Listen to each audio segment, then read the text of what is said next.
back to another episode of JP and the Beanstalk. Ho!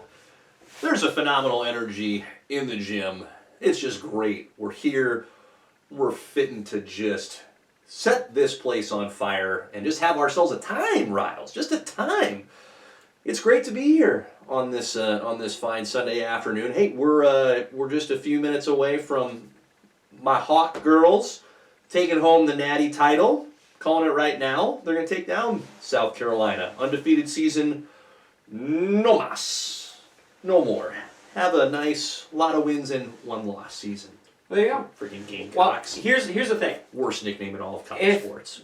It's rough. Here's the thing. Yeah. If South Carolina wins, Sure. I have a perfect Final Four. Wow, sure. Good for you. If they win.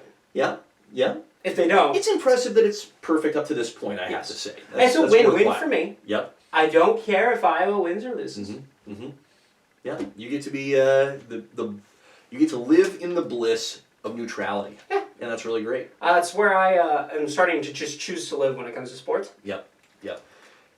You can never be disappointed. It's really like, from a rational perspective, it's the best place to be. Oh yeah. Because when you emotionally attach yourself to the success or lack thereof of a given team, it's almost like, if you're not careful, it can rob you of or steal some of the joy of when your team is actually successful. And so the more that you can find that place of balance, let's just use the old Star Wars word of balance, genuinely the happier you'll be when they win, and the less it'll impact your just overall demeanor and well-being when your team is not successful. Agreed. Because both come with the territory.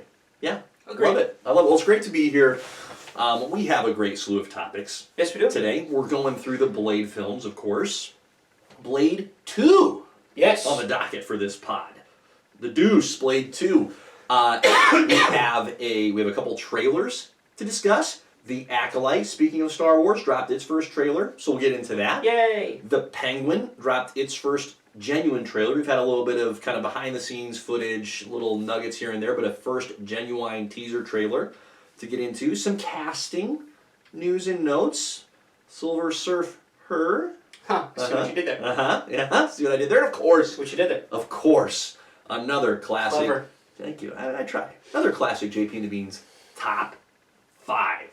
Okay, so before we get into all that, my question for you for today is, this has kind of become a tradition of sorts in our most recent pods.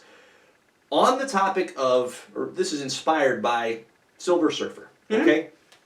Galactus comes to Earth, right, and goes, Riley Lickway, it's up to you. You can either be my herald and all the perks and not perks that come with it, or Earth is freaking destroyed. Would you be the herald, or would you say, nuke us, big guy? Nuke us. Well, I feel like that's a no-brainer. I think you got to be a herald. Do you have to be, though? Well, It's kind of a tough is gig. he gonna eat Earth? Yeah, but you would If remember I it. don't take it? It would be over. It would just be done. Wait, so if I do? No one would know, because you got to keep in mind, no one would know this is your fault. No one. Oh, if I take it? Right. Well, no, if you say, hard pass, I'm not going to be a herald for you, eat dirt and die, like, no one's going to be around to go, that Lickway guy really screwed us over here. Everybody's just gone. You're fine. I'll do it. You'll do it? You're in? Yeah, easy. Okay. Easy. Okay. I'll Why do it. would you do it? Well, first of all, Earth lives. That's great. Okay. Secondly, Noble of you. look Thank you. at the Silver Surfer. Mhm. He got out of it. He got into it, and then he got out of So it. you're saying there's an exit strategy at some point. Yeah. Okay. We just overthrow him. Some point. I ain't worried. Look at Thor. Thor did it. There you go. Yeah. All right, you got some good confidence there. So, love and that. I get sweet love that. powers. So I'll take it. It feels very much like, I remember the original Aladdin cartoon, and Aladdin defeats the villain Jafar by classic reverse psychology, tricking him into tricking Jafar, into wishing that he would become a genie himself. And so he does, so he gets all the power that comes with being a genie, and therefore gets trapped inside of a lamp, right? So it's a very significant trade-off. And I feel like being a Herald of Galactus is very similar, where you have this, like, it's in the Marvel Comics, literally the power cosmic is what they call it, right? So you are one of the most powerful beings in the entire multiverse. And yet, you do not have the freedom to use that power in the manner in which you think best. Like, you are obligated to seek out, find the worlds that Galactus chooses. You're kind of selling your soul a little bit, because you are going to be a partner in crime to the deaths of billions of beings. But, as you said, if you got the exit strategy, that's how you can find some peace. Well, and doesn't Silver Surfer, like, try to focus on planets that are uninhabited? That was a pattern. Yep, that's true. That's true. Try to minimize the damage. Yeah. Yep. I love it. Okay, good on ya. Well, without further ado, Riles, let's dive straight into the pool of blood that is Blade 2. You watched it again. This was the first time for you? Yes. Correct? That's great. It had been a while since I had rewatched it. Still, however long it has been, I will say it was probably the perfect amount of time to come back to it. So, some quick details before we dive into the guts. See what I did there? I'm all about the puns today. I don't know how I feel about it, to be honest with you. Yeah, I don't know either. It's I'm going to stumble here very publicly, and then we're going to realize this is why Jordan doesn't use puns. He shouldn't. The dad energy is strong today. Yeah, it's really strong. So, Blade 2 came out in 2002, 4 years after the original Blade film, all right? Directed, in this case, by Guillermo del Toro. Oh, Guillermo? I thought it was Guillermo. Guillermo? See, here I am. I mean, Jose, this is just a track record of me brutally mispronouncing any name with some kind of a Hispanic heritage. I will never be invited to Mexico. That's not true. I'll go there once, and they'll kick me out and be like, don't come back. I'll understand. Reminds I'll really me understand. of Bill Burr at the Oscars. They had him read off. Do you remember this? No. They had him read off all of these names from different countries, and gross. he was just butchering these names. Yep. And he's getting lit up by other people. They're like, "How do you not have the right pronunciations and stuff?" It's like, why do you have Bill Burr doing it? I love Bill. He shouldn't be doing it. He's not the right guy. Why don't you have somebody that's somewhat from that country? Reading those names. Have somebody that has a fighting chance. I was like, it's unbelievable. I'm comfortable being in Bill Burr's company, so I'm going to lean into that. So, whoever it is, Mr. Del Toro, we're just going to go with that. David Goyer was the screenwriter again. But there's going to be some tie-ins there with Monsieur Del Toro, with some of the cast, right? So, for example, the returnees from the original Blade movie, Wesley Snipes, of course, comes back as Blade. Can't have a Blade movie without Mr. Snipes. Chris Christopherson returns as Whistler. Unexpected. We thought he was dead. That was weird. It was 100% weird. It was... Yeah, we'll come back to that. New to the crew... That's very much a Cuz Comics thing. New to the crew, Ron Perlman as Reinhardt. The reason that's significant as it pertains to Mr. Del Toro is because Perlman and Del Toro partner up for the Hellboy movies in 2004 and 2008. So here we go, paths first cross. Norman Reedus as Scud. That was a surprise. How about that? I saw Norman, I'm like... Norman Reedus? Okay, I can get behind this. Daryl from Walking Dead, so pre-Daryl, but post-Boondock Saints, where Norman got his big breakthrough. Donnie Yen is in this one as Snowman. Yeah. They called him Snowman. Is that a rice joke? I mean, I couldn't help it. I saw it, I'm like, come on. Snowman, the Asian guy. I got nothing. This was tough. And they also just wasted his talent. They did waste his talent. Not once did he get to show that he is a vampire ninja. Just that he's a vampire. He's just there. I was furious. It was disappointing. It was very disappointing. Like, he's got a great look. Donnie looks good. He's imposing. He's a perfect vampire in the sense of the look. But first of all, the name Snowman. Come on now. And the fact that you don't let him use any ninja skills. Disgusting.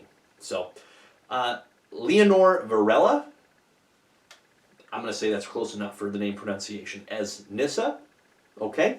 She's the... Blade doesn't ever have a love interest. That's fine. Right? But I'm so sick of love interests. Okay. To be quite honest with you. I'm glad that this doesn't hit that note It's such a relief. But she's phenomenal in the movie. She's really Yeah, she's effective good. in her role, right? So as an ally to Blade, but as a vampire, so trying to live in both worlds a little bit like Blade. They're buds. They become friends. And then Luke Goss as Nomak. Now, I've never seen, or I didn't think I'd seen Luke Goss in anything else. However, Mr. Goss also partnered with Mr. Del Toro in 2008's Hellboy: The Golden Army. So, per usual, the networking takes place here. Del Toro goes, hey, let's make some Hellboy movies. Ron Perlman, whom he met in Blade 2, and then Luke Goss gets pulled into this. I thought Luke Goss as Nomak was great, so it's a little surprising to me I've not seen him in anything else. Yeah. Seems like what little research I did on his background, looks like he does a lot of stage acting, but fascinating that a guy that has had a couple opportunities in Hollywood hasn't leaned into that. But I think it's more by choice than anything else. Cause Maybe it's a good choice. might be a good choice. As we learn. Yeah, as more. As we've learned. I think he's okay. So, anyway, Riles, there you go. There's kind of the background deets, the context. I'd love to put it on you. What'd you think? What were some takeaways for you from Blade 2? Better than the first one. Mm-hmm. Easily. Mm-hmm. Easily better than the first one. Mm-hmm. The premise was fantastic. Right? The fact that there are vampires for vampires, essentially. Yeah, crazy. Awesome. Smart. There are Genius. vampires killing vampires. Disgusting. Super gross, The by fact the they way. went like the face hugger route for these Yep. was no thanks. And they're calling them Reapers? That's great branding. Oh, that is great, brand. Great Yes. marketing. Yes, I forgot about that. Yeah. But the plot twists were very good. Mm-hmm. I did not see them coming at all. Mhm. I was like, oh, Right? that, So that was me. Let's run through. Let's pause there. Let's run through the plot twists. So, Whistler's not dead. that one didn't make sense to me at all. That was 100% crap. We shouldn't have killed him. How can we bring? Can we bring him back? How could we do that? And it was too easy. I've got it. Cause comics. Okay, he's back. And it was too easy. Oh, correct. But I mean, Correct. But they did at least in the beginning they made you feel like he might turn back. Sure. But Sure. And he's just perfectly human. But then it was like, no, Yeah. nope, he's good. Yeah. I'm like, what? That's it? At least. What do I want to say? They got it out of the way. They got it out of the way so it didn't get in the way of the rest of the movie. It at least was helpful in the sense of it was part of the reason why Blade even agreed to partner up with the vampires to take down the Reapers in the first place. You know, like they're kind of, the vampires are going, hey, we've got Whistler, we'll help, like we'll give him back to you if you partner up with us. Like that was part of that deal. So that was, at least from a plot perspective, it served some purpose. But it's still really silly, guys. It's still really silly. It's kind of like in Batman v Superman, they kill Superman, and then in the Justice League movie, like, oh, whoops, we're making this one after Superman? Crap. Okay, we got to bring him back. What do we do? No, see, Whistler should have been alive the whole time. Yes. And that should have been his mom. That 100% should have been his mom. Mm-hmm. Yep. And then she Yep. just turns again at the end. Yep. That's what they should have done. But they didn't, because I didn't write it. Yep. So, either way. Yep. Okay, so there's plot twist one. Yep. Another plot twist, and I'm going to get into the bigger plot twist, was that Nomak is the son of the vampire overlord. Yes. And the vampire overlord had experimented on his own son because the vampires were trying because of Blade. Well, not just because of Blade, but Blade was helping in this sense. They're trying to figure out how they can become immune to light, right? So that they can minimize their weaknesses in order to better leverage their strengths. And of course it goes very badly, and Nomak becomes super pissed and goes, I'm just going to kill all y'all. Screw it. That was quite the twist. Did you see that one coming? No. Yeah. No, I Yep. the son thing, you should be like, oh, that's his kid. Sure. But I didn't Sure. see it coming here. Yeah, they weren't too heavy-handed with No, it before which the is reveal. good. Yep. Yeah, I thought it was really interesting, the fact that they are trying to experiment and clone. Look, see? Clone, bad. Never do good. it. Never do it. Never good. No. So, No. but like them trying to fix their gene pool essentially to become these perfect Right. beings, Right. terrifying. Yeah, who would ever do that? Yeah. Looking at you, Earth. Knock it off. Don't do it. Yeah. Stop it. Yes. So that was crazy. Mhm. the Norman Reedus Scud. pissed me off. It honestly pissed me off because I loved his character so much. Yes. And he's like, yeah, B, I'm bad. I'm like, no! Right. But the lip reveal was good. Yeah. But the fact that, this is what I love about Blade. Okay, that dude is always prepared. He's like, yeah, you know how I've been eyeing you for a while. I knew they turned, Yeah. Hey, he goes, yeah, you know that bomb that you have that's not a bomb? Yeah, it's totally a bomb. Just blows him up. Hilarious. Incredible. Because that means that Ron Perlman's character was definitely in danger. Which would have been even funnier if he would have blown him up first. Right? Right, it's not a bomb, B. Push the button, boom, blows him up. Whoops-a-daisy.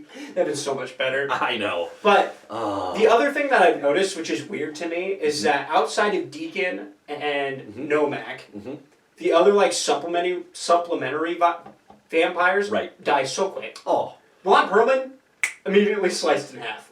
As soon as he gets in an actual fight with Blade, sliced in half. You want to talk about all bark and no freaking bite. Ladies and gentlemen, we present Ron Perlman as Reinhardt. Yeah. Yeah. Hilarious. He had a lot of great lines. He's perfectly cast for the role. Oh yeah. But yeah, he didn't do anything. They built him up to die. Same with that one guy in the last one. Yes. It was so funny. Yes. This guy could not die. Yep. And then Blade just awesome so quickly. So freaking quickly. Yeah, there was a type there. No. I like that there were. I like you bring that up. Multiple reveals, right? So there is some effort being made in the plot, right? It wasn't just a hey, let's fill in the blanks of how to make a Blade movie. There's plenty of that going on, but there's at least enough energy put towards how can we add some nuance here to the plot that can at least provide some additional layers of intrigue. That was very well done. I love all the branding in the movie, like to call someone like Scud and any other human that's not a vampire, but to call him a familiar. Like that's such a great movie. Oh yeah, that's fantastic. And even the incentive, right, of hey, familiar human, you do right by us as the vampires, and you earn enough. You're enough points. You come to Chuck E. Cheese, and we'll turn you into a vampire. Cash in your tickets. Or we'll betray you either way. Right. You score a high enough points on skee ball, and we'll turn you into one of us. I haven't seen one successfully turn into a vampire yet. Right. Not a single one has successfully turned. Why are you buying into their promises? It seems like a not trustworthy group. No. Very much so. But, okay, that's good. Good stuff. It was cool to see that like both sides adapt as well. Like the vampires are getting more secretive. Yep. Blade is upgrading his arsenal. Dude. Which Norman Reedus' character, what an idiot. Yes. For giving him more stuff. Right. The light grenades are sick. Incredible. They are awesome. Yes. And did he have the tracking blades in the first one? Let's see. The throwing star thing? He had that kind of boomerang. What he did not have was it in this one? Ooh, now I'm afraid I'm jumping ahead to Blade 3. Did he have the the line, right, where it's got it's almost like a Daredevil. Yeah, I don't know, but that was crazy too. Did he have that? Just because he decapitated that guy in this one. Okay, great. Pretty sure it was this one. I'm jumping ahead to 3, but no, I thought they introduced it in this movie, but I just had a huge brain fart there. Yeah, the silver line? Yes. Yeah, that was badass. Freaking cool. Yeah, sweet. Oh. Yeah, he has just an outstanding arsenal. I love the cleverness of it, because it'd be so easy to just hand Wesley Snipes a sword and go, all right, let's see what you got. And it would be cool. It would still be cool, but it would just get old pretty quickly. And so to give him the UV light grenades, the silver line, the guns that are set up with silver bullets, the actual silver stakes that he could just throw at fools, come on. Oh yeah. Too much cool stuff. Yeah. And it's also weird that in both movies he's getting his blood drained, so hopefully in this third one they stay away from him getting his blood drained. Have you noticed that trend? Yes. That's like when he's captured, it's because they want his blood. And it's I get why you want his blood. Just do something new. But Yeah. Both times?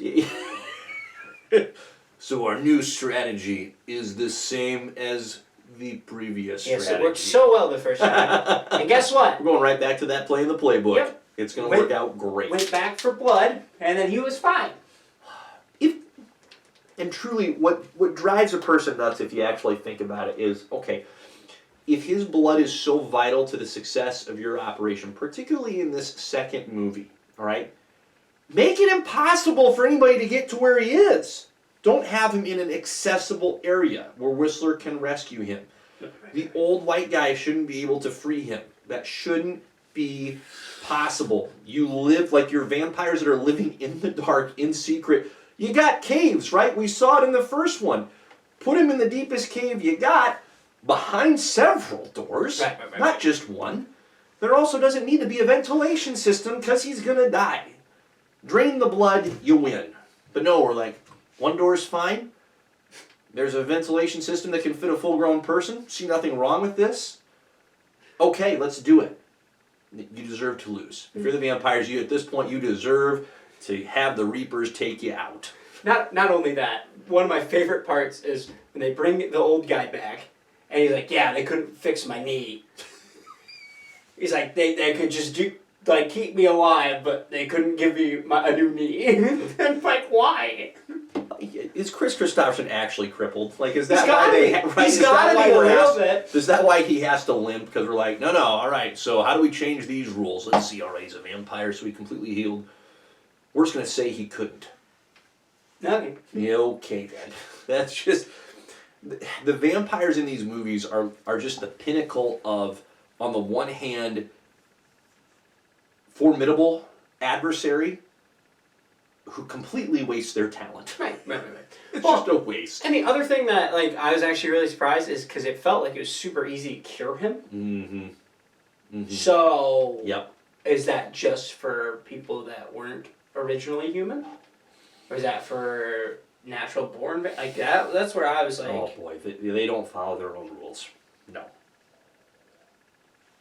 Yeah, so it's both better storytelling and not in some very significant ways. Where it's like, we didn't think this through, right? Did we? And it makes...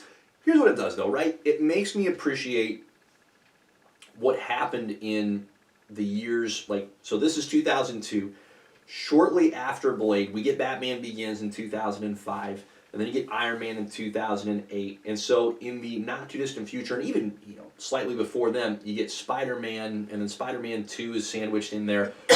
We start getting comic book movies that took themselves seriously enough, X-Men, thank you, to raise the bar of storytelling. Right? Because what Blade 2 is doing here, they're hitting, and maybe even slightly exceeding, but they're reaching the expected bar of, just don't take this too seriously, right? We don't really have to be that, sincere with the storytelling, with the rules that we set up in this fictional world, because nobody's going to take this that seriously, right? So they'll forgive us.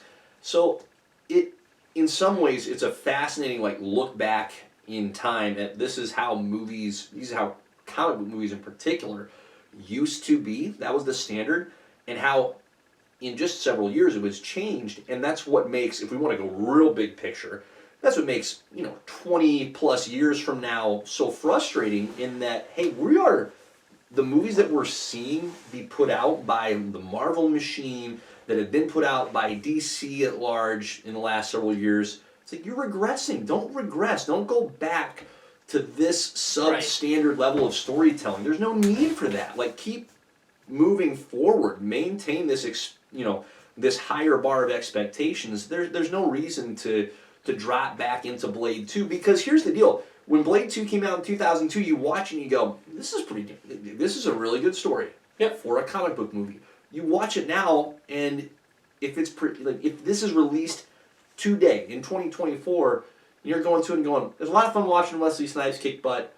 Boy, they got to get their poop together from a storytelling perspective, right? Because there's just a different, and rightfully so, expectation.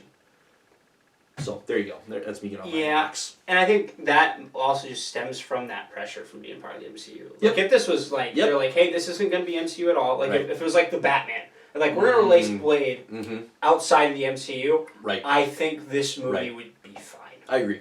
Yep. But yeah, with the MCU having all these Yep. pressures to connect all these other things, Yes. that's where it gets tough for sure. Yeah. Yeah. No question. No question.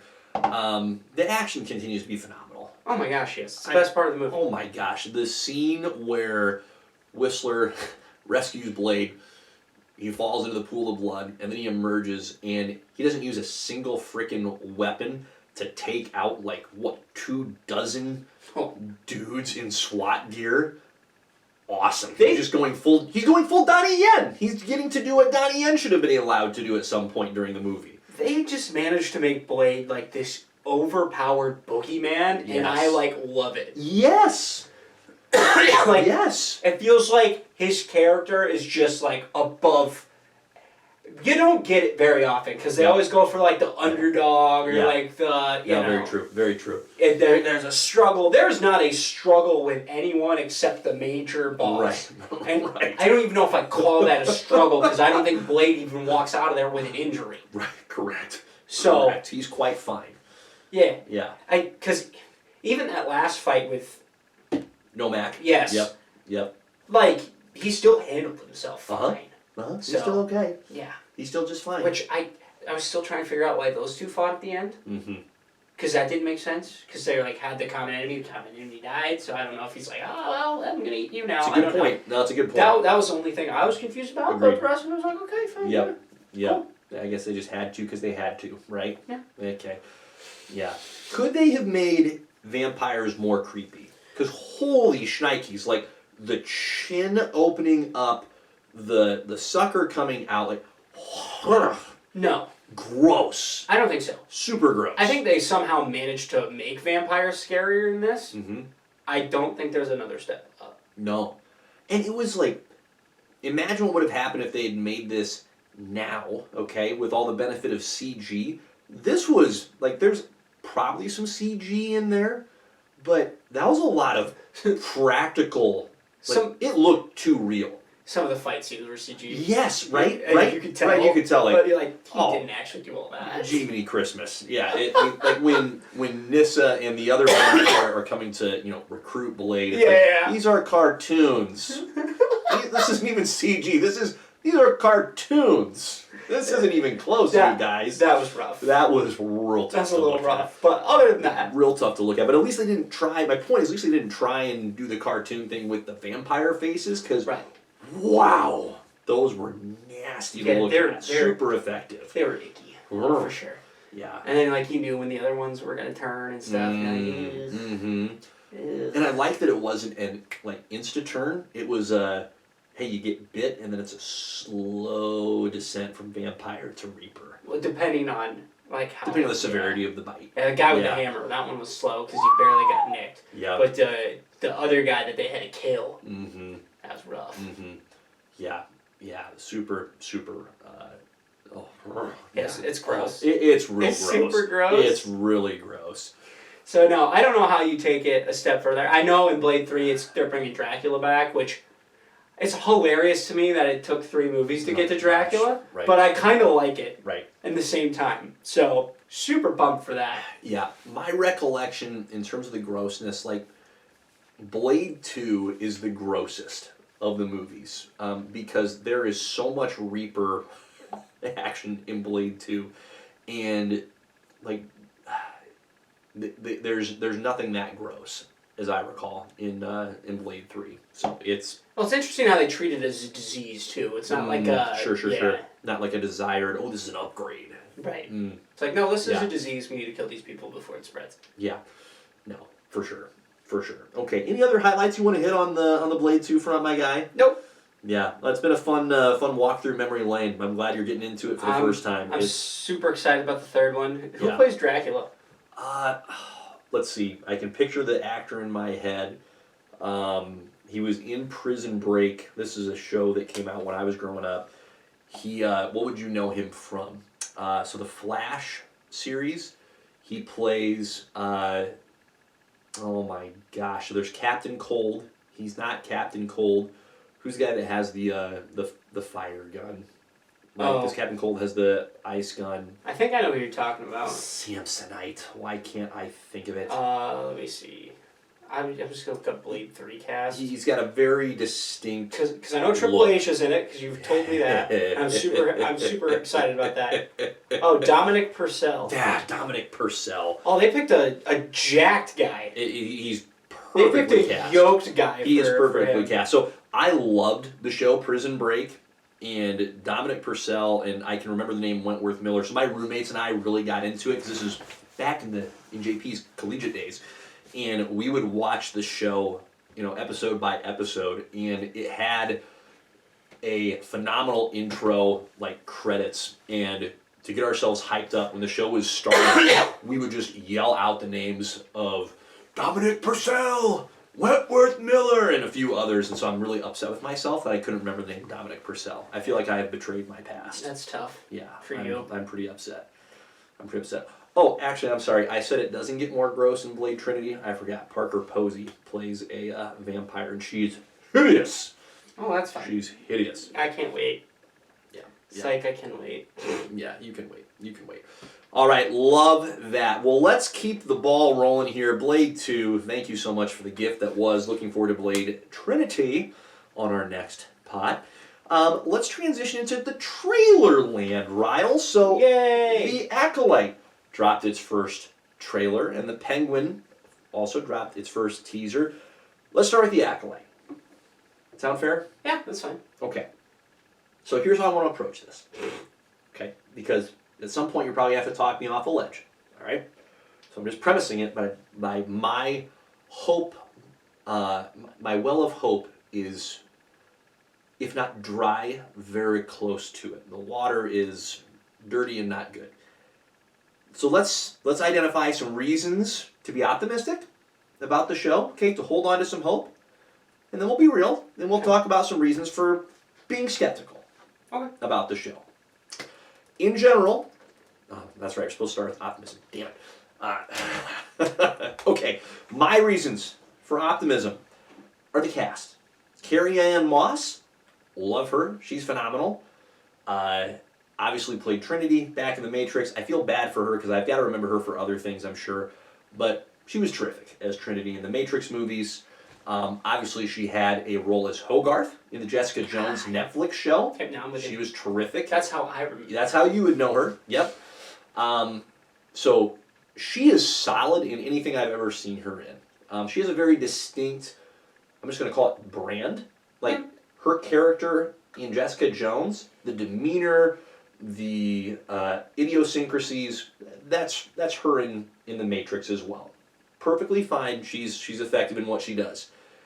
Daphne Keane, who you mentioned to me days ago, and I'm like, sure, Daphne Keane. Who the heck is that? Oh, I'm sorry, X-23 from Logan. Awesome. I would love to see more of Daphne Keane. Now, I'm a little bummed because she's kind of hidden behind some prosthetics and makeup, so she's not particularly recognizable as herself, I would say. Maybe she'll come back in Deadpool. Hey, that would be awesome. That would be badass. That needs to happen. That would be a badass. That needs to happen. Those are my two reasons for optimism. That's what I've got. What do you have? Well, the only thing I have for optimism... I'm not bringing a lot to the table. No. Yeah. Well, this is a potluck okay. and I brought cold leftovers. But that people are like, come on, man. In your defense, this trailer is just there. It's not a good trailer. It's not a good trailer. I'm sorry, I'm supposed to be optimistic. It's okay. It's not a good trailer, it's not a bad trailer, it's just exists. It's just saying, hey, we got a new show coming out. They did nothing for story, they did nothing for anything else. It's just like, hey, we got lightsabers. Great, cool, whatever. So, for me, the only thing optimistic is I'm not going to talk about the other thing that this creator talked about, being an emphasis. We'll get there for the skepticism because part. That could go either way. Yep. The original one was the fact that she wanted to create a story that was before, like, because this takes place way before episode 1, 2, and 3. Because it's supposed to show, she talked about having a show where you watch Palpatine kind of come into power. Sure. Which, I find that fascinating. Totally agree. That's a fascinating premise. So if they stick with that, and that's the whole premise of this, and the Acolyte is his assassin that he sends on missions to like help solidify his spot in the Senate, fantastic. Yeah. I love the idea of this politician having an assassin that helps him rise to power. Fantastic premise. Because we know nothing of Palpatine's origins, and I'm talking strictly from the movies. I know there's books, okay? Haven't read them. Right. And Honestly, I would, but I haven't, and... Is it canon anymore anyways? Well, it shouldn't matter, right? It shouldn't be hey, you need to have read these books in order to watch these shows, right? It's the same thing for the comic book movies that we go and watch. There's not a prerequisite expectation of you've read the comic before you've come to see, no, this is the movie version of these characters, and the books can go other directions as well. Yeah, so I totally agree. I would find that very compelling to know, like, some Palpatine origins, some Sith origins. Like, it can be a darker take. That's great. So the premise, totally agree. I'm in on that premise. Yep. So that's the only positive thing. Okay, there we go. So there's our positives. And also, do you find it weird that there's more than just gray and blue lightsabers? Like, they were throwing yellow around quite a bit. Sure. And I know the Temple Guard has the yellow ones. Yep. But it's mainly just them. So the fact that had me a little like curious. Because if you remember the Clone Wars, the big fight scene at the end, it was all blue and green. Yep. And then Mace is purple. Yep. So. Sure. Yeah. Okay. So, time to take a trip to Negative Town. All right? Here's the deal. Is there actually a real story here? Is there? Or, it doesn't feel like it. It doesn't feel like it at all. It feels, and I'm not a freaking conspiracy theorist, okay? And, I'm going to go on a little bit of a rant here. This is my turn for a rant. But is this just a freaking show that exists for a doggone agenda? Where it's like, hey, we want to see representation of the gays. Like, is that what we're doing here? Is that what the frick we're doing? Because here's the deal.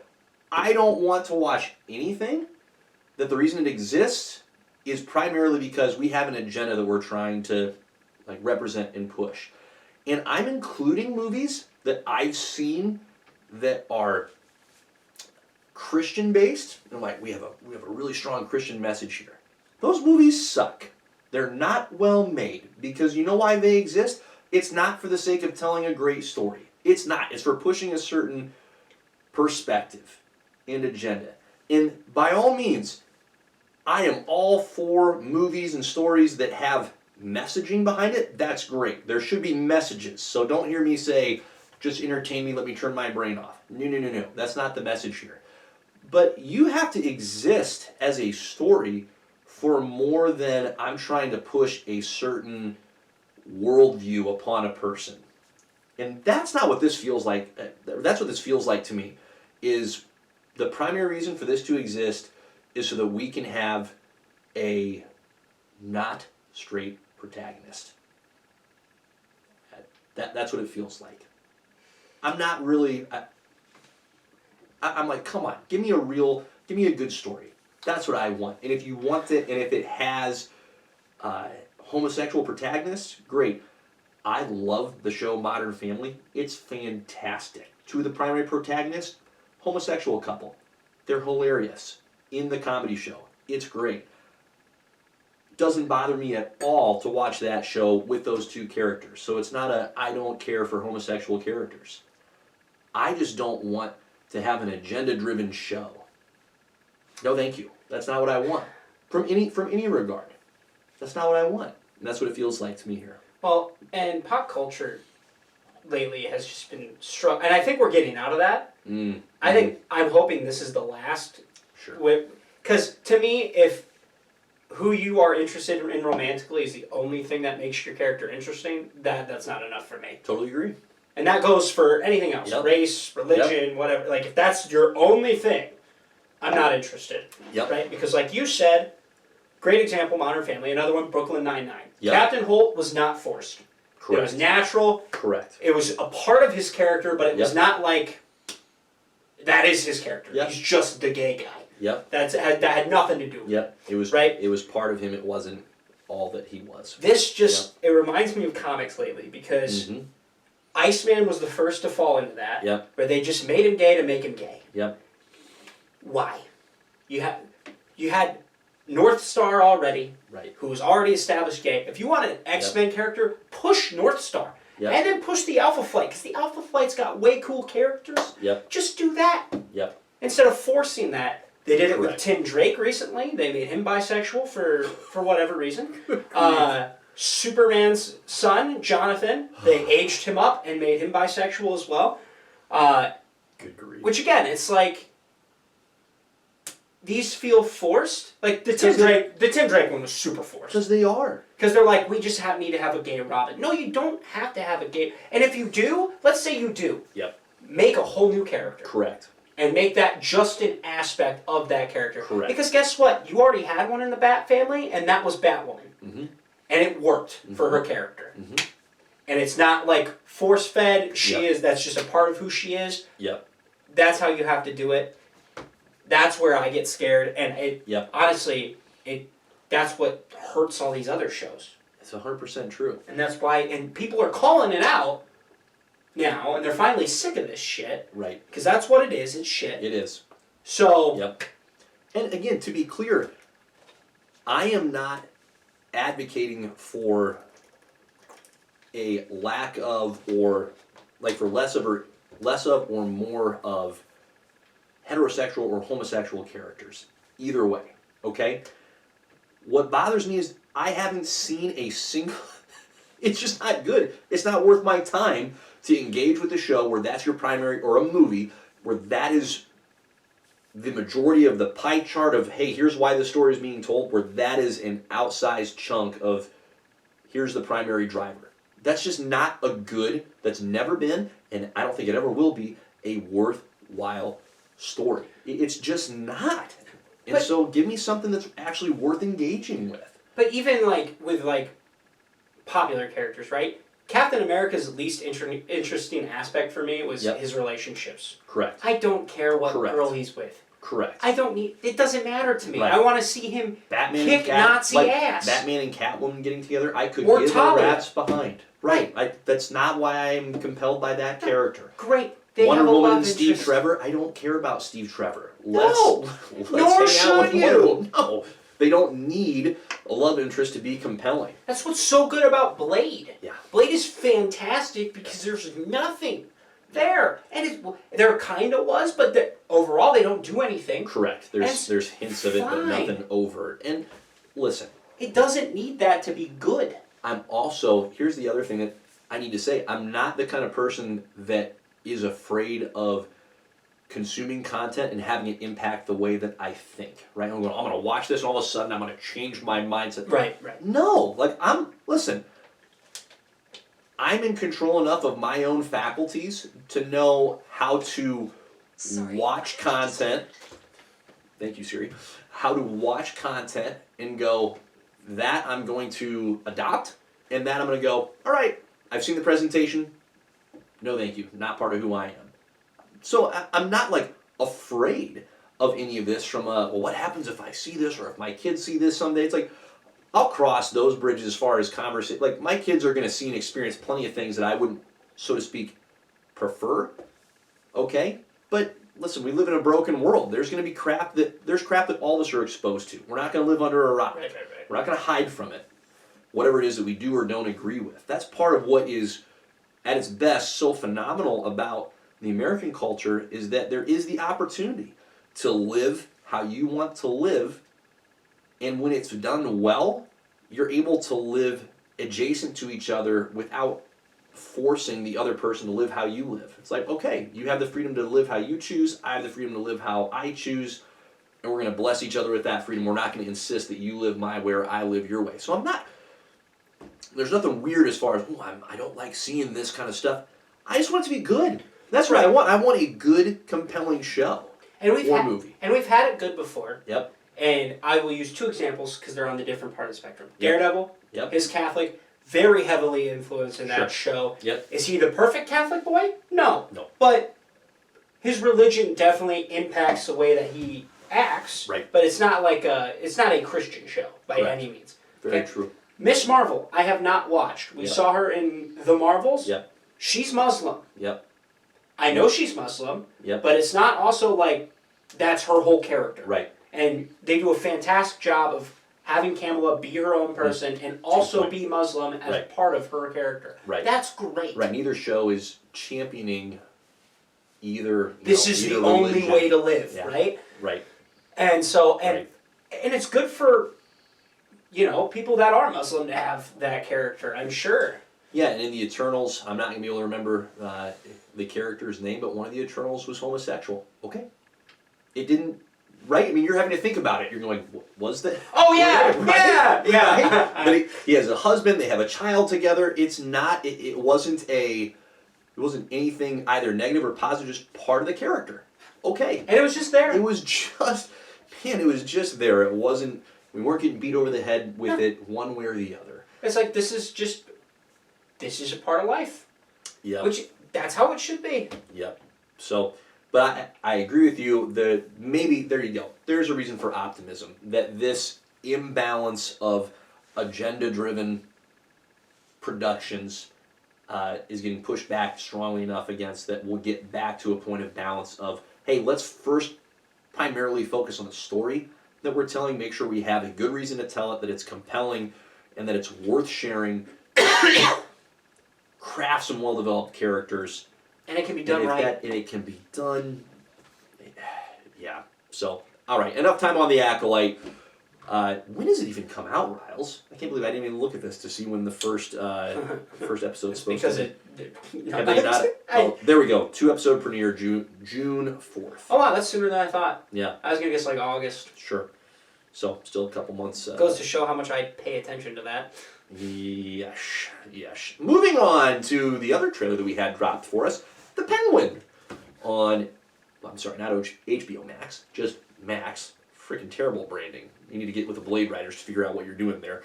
But anyway, we get more of Colin Farrell as the Penguin. That's exciting stuff. September? No, sorry. October? Still... Is it October? Or did they just say fall? I feel like they just said fall. Yep. This is another one where it's like, oh, it's a trailer. It looks kind of good because, we already kind of knew the premise. Yes. Immediately after the events of the Batman. Yeah. So Oswald Cobblepot trying to take over. The only reason I'm excited about this is because I'm excited to get back into the Batman's universe. Right. And we're getting that movie next year. Right. Supposedly. Right. So, yeah, I'm hoping it does. No further delays. Right. I'm hoping it sets up the second one really well. Yep. That's literally all I'm hoping from this. So, yeah, I guess for me there's not a lot to talk about for it. But, I think there's a couple things that I wanted to pull out of here, and one of them are just the characters that we know are going to be in the show, how prominent of a part they will play, obviously still to be determined. So we've got Colin Farrell as Oswald Cobblepot, and the fact that this teaser is mostly just him talking and just on display, gosh, it's still uncanny to me. I don't think it'll ever become I can tell that there's Colin Farrell in there. Right. That he's just disappeared and we have Oswald Cobblepot before us. So Salvatore Moroni is played by Clancy Brown, who has been a villain in so much stuff here. Let me show you. Like I said, he sounds familiar. Yep. Right here. Oh, yeah, Mr. Krabs. Yep. It's Mr. Krabs. Mr. Krabs. He's also fantastic in John Wick. He was in John Wick 4. Sure. Fantastic. Do you remember him from The Punisher? No, sorry, Daredevil Season 2. But he is, he's Frank Castle's former... oh, yeah, that's right. Yeah, that's so crazy. he has a nice little... The General. Nice little pull there. So Salvatore Moroni is a noteworthy character in Batman villainy. He's a perpetually present and problematic mob boss. And we have Johnny Vitti, as played by Michael Kelly. Now, why would someone remember Michael Kelly? Good question. Don't know why you would. He played Lombard in the Man of Steel movie, one of the Daily Planet reporters. So he's getting back into the DC universe. But both of these characters, Johnny Vitti and Salvatore Moroni, are significant in the Long Halloween comic. Okay. So there's a real Long Halloween vibe, which I find somewhat fascinating because that was definitely an influence for like The Dark Knight when Christopher Nolan made that movie, particularly the relationship between Bruce Wayne, Harvey Dent, and Commissioner Gordon. So it's fascinating that that is still being pulled from as a heavy source of influence. But I'm excited to get in. They're saying it's going to be 8 episodes. Seems like the very maximum amount of episodes we should be pulling from this. I will be, to your point, fascinated to see where the show concludes as it sets up the second Batman movie in this particular vein of DC moviedom. So, that'd be interesting. Yeah, plenty of time we expect between now and when the show is released. Oh, and I'm sorry, Sophia Falcone is also a character played by Kristen Milioti. Yeah, she's the mother in How I Met Your Mother. There you go, right? But Sophia, another character of significance in the Long Halloween comic. Falcone's daughter? Mm-hmm. Oh, man, smart. You got it. You crushed it. So, again, I'm excited. We'll have plenty of time between now and then to get into it even more. But there you go, the Penguin trailer. Let's hit some casting news. Not a lot here, but the Silver Surfer, not our guy, Norrin Rod. Thank God. Which is really okay. They listened. They listened, Riles. I'm telling you, Bob Iger, friend of the pod, he's listening. Give us some credit, Bob. Yes. Throw us a bone, please. Instead, it's Shawl Ball. Unfortunate name. It really is. Needs to be rebranded. She needs a rebrand. Desperately. Actress is good, though, from what I understand. Okay, yep, and I haven't seen Julia Garner. That's the actress in question. I haven't seen her in anything, but Ozarks, right? I'm Okay. pretty sure she is the redneck girl in Ozarks. Haven't seen Ozarks. Have you watched any of that? Nope, but I've seen clips of her. Yep. And I've heard she's a great actress. Yep. So, and again, I could be wrong. No, let's give her the benefit of the doubt. Let's assume so. But, no, I meant like about the redneck part. I don't actually know what her role is. Maybe she's not the redneck. She might not be redneck. But from what I remember. There you go. From Ozark, I don't even know why but anyways, good actress. Very good actress. Okay. From what I understand. Yep. So, which is what we're looking for here, guys and gals. So, female Silver Surfer, Yep. great, fantastic. That is not a gender swap Norrin Rad. I'm okay with that. Correct. That's fantastic. That Correct. means we're going to get the real deal. You At get some the OG point. at some point. Which is fantastic. And listen, like, Silver Surfer is worthwhile enough, but as I have read, whether it be Fantastic Four or Avengers or just other more generic, like, Marvel comics, it's actually the Annihilation storyline. The Annihilation storyline from the earlier 2000s that has quite a bit of Galactus and his heralds, in the plural, in it. Those are some pretty sweet, like, characters. Yeah, very, very worthwhile. So I love that we're getting not the OG Silver Surfer right out of the gate. I think that's really great to get a different Galactus. Herald is terrific. So looking forward to seeing Julia Garner in that role. Yeah, I don't have any prior knowledge of what, or not knowledge, but I haven't seen anything else that she has been in. Not because she hasn't been in really outstanding stuff. Ozark is well regarded, obviously. So she's been busy. Just looking through her filmography, and she has been putting in some work. So good on her. Hopefully this just continues to progress her career, because I'm sure she's going to crush it. So there you go, Julia Garner. Beans. This time. It is It's time for another classic JP and the Beans top 5. On today's top 5, inspired by the sheer grossness and creepiness of the Reaper vampires in the Blade 2 movie, we are going to hit our top 5 creepiest characters in the comics. So we can pull from the comics, we can pull from the movies, per usual. The whole Marvel and DCdom is our oyster. Without further ado, Beans, you go first. Now, this sets the tone, I think, for the whole list. Oh boy. At number 5, I have the Joker. Yep. He has to be on this list. Okay. Now, I'm thinking of Joker. I'm thinking of Death of the Family Joker, where he cuts his own face off and staples it back on. That is Death of, correct? Because Death in is when Jason Todd dies? Yep. We need to work on rebranding there. Anyways. Well, I think it was very intentional. Yeah, I think it was intentional. So good on you for distinguishing the two. Death of the family. Yep. Yes. Yep. But he was a psychopath. Oh. In that line. Yeah. I mean, he's always been a psychopath, but just the fact that... This was a different level. Yeah. Just, no, he made everybody think that he cut their faces off Yep. and served it back to them on a platter. And it turns out he didn't. I still can't get that comic image out of my head, and I genuinely wish I could. Of them at the table? Yes. Yeah, it's pretty messed up. It is, because I'm reading it and I'm going, I don't want to turn the page and see this. Yeah. Because doesn't he sneak into the Batcave for that as well? And then, like, gets the upper hand? Yeah. Ugh. Joker, number 5. Brutal. Yep. Real brutal. Good pull on your part for freaking number 5. Okay. My number 5, gosh, that's so good. So I have written down my 5. I'm still on the fly here trying to determine the order. I know, let me rephrase that. The order for me was difficult. I know who my number 1. 1. Okay, we might have the same number 1. I don't think so. I would be surprised if we had the same number 1. Okay. So I know who my number 1 is. I'm going to go with my number 5, and I apologize. This is heavily weighted into the DC side. Now, I've read more DC than Marvel in general. Mine's balanced. Good for you.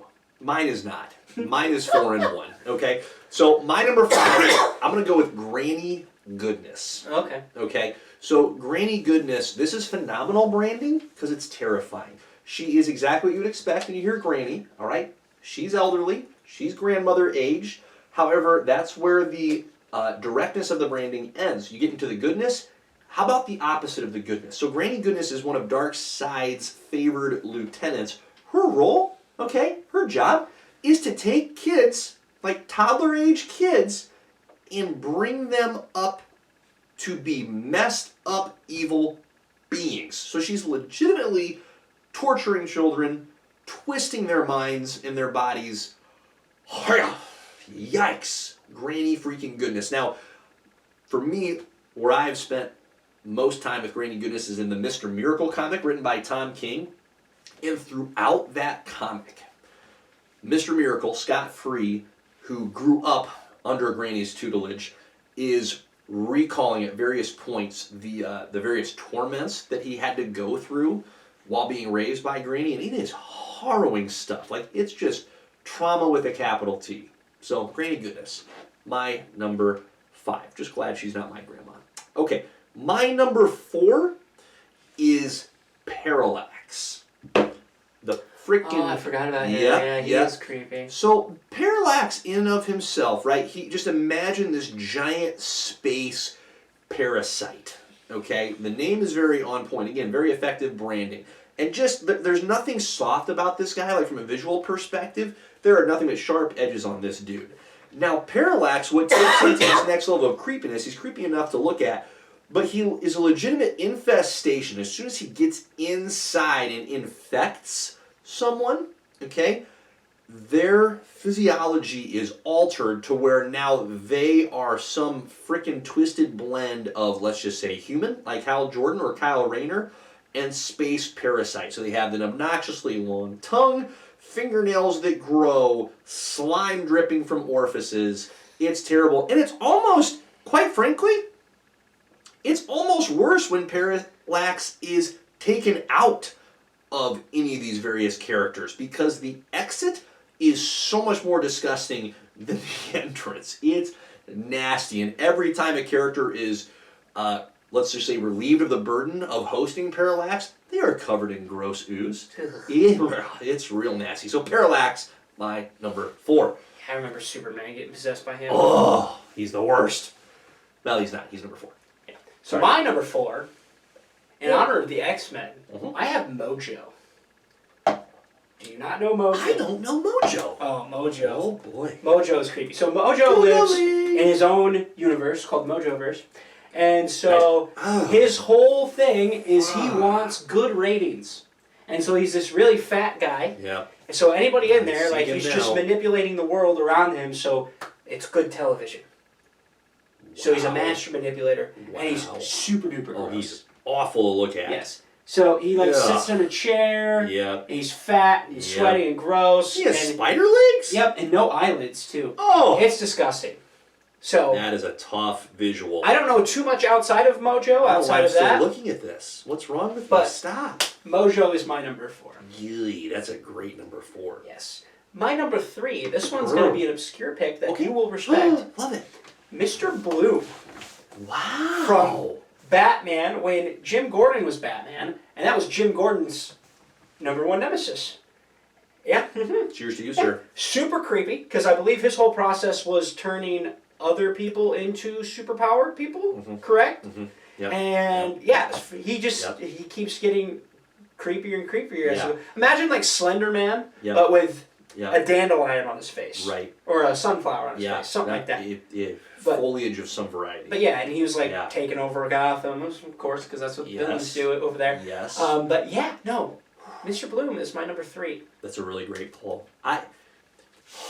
I'm going to have to just ignore my family, not go to work, and reread so much, if not all, of the Scott Snyder run on Batman. Because, good grief, between talking about the Joker and then Mr. Bloom, those are not the villains in that run are just tremendous. Okay, my number 3. Here you go. Here's my one Marvel inclusion. Sorry, Marvel, it's not your fault. It's me. It's a me problem.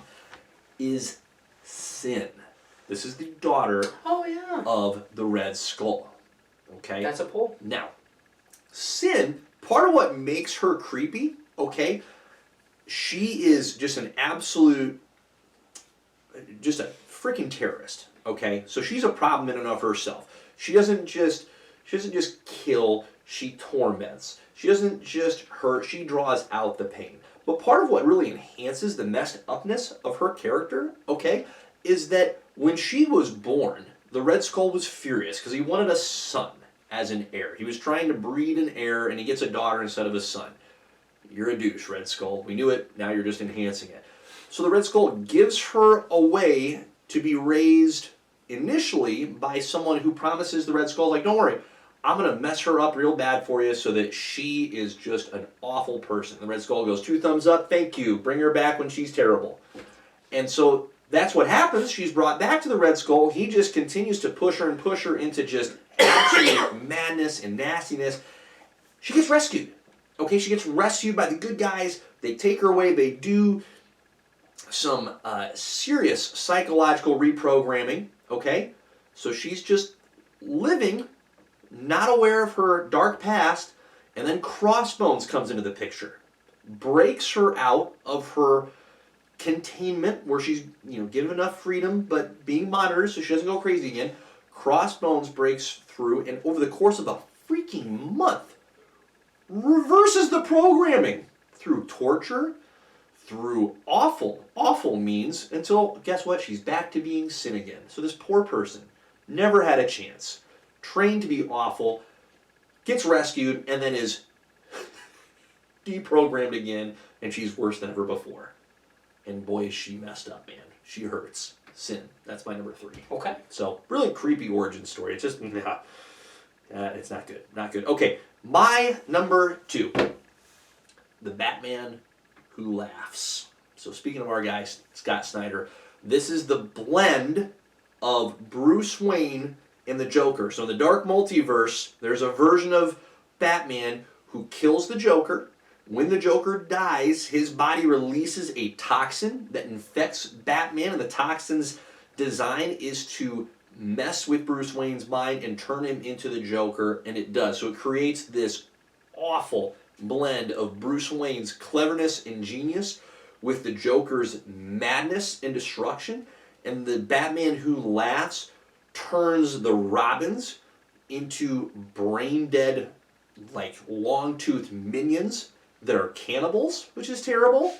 He kills all of the Justice League because of course he can, and he does. And they all, BT Dubs, they die super hard. Like, you want to talk about comic panels that, again, I wish I could just get out of my mind? That's another one where it's like, that was horrible to watch. It's just, like, Plastic Man, if I recall from that particular image, he's spread out, let's say, in all across the panel. He's everywhere and very dead. The Batman Who Laughs is just a nasty, nasty fool, and then of course comes to Earth and attempts to take over and wreak absolute holy havoc. So that's my number 4. Excuse me, my number 2, the Batman Who Laughs. Okay. My number 2. This is a more recent character. Yep. I haven't read anything to do with him. Yep. But I have the Upside Down Man.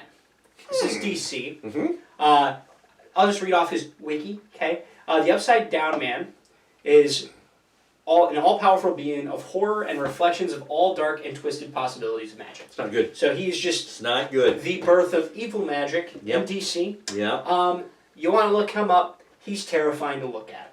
Okay, Mm-hmm. so that's all I really have to go off of. I don't know too much about him. I know the Justice League Dark went after him with Wonder Woman when she was on that team. That's all I know.